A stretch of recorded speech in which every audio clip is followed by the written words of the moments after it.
For our experiment, we plan to classically condition Munda's sister, Elizabeth. We'll play a tone and tell her to stand up every time the tone plays. Our end goal is that she will become classically conditioned to stand up when the tone plays rather than when we tell her to stand up. This is us testing to make sure that the tone is neutral. Okay, the next clip is a test to make sure that Elizabeth responds to us telling her to stand up. Can you stand up? And sit down. This is us connecting the tone with Munda telling Elizabeth to stand up, to have the response of Elizabeth standing up. Okay. Stand up. Sit down.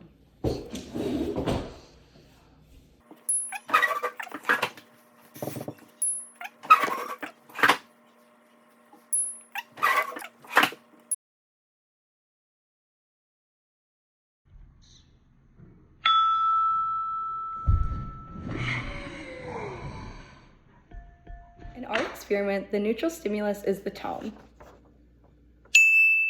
Our unconditioned stimulus is telling Elizabeth to stand up.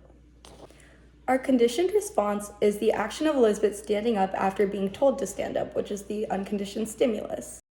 After conditioning, our conditioned stimulus is the tone.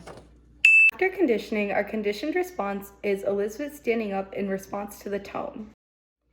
Our conditioning was successful because we can see Elizabeth go to stand up after hearing the tone at the end of the video before Munda ever tells her to stand up, meaning she had a conditioned response to the conditioned stimulus, which was the tone after it being associated with Munda telling Elizabeth to stand up.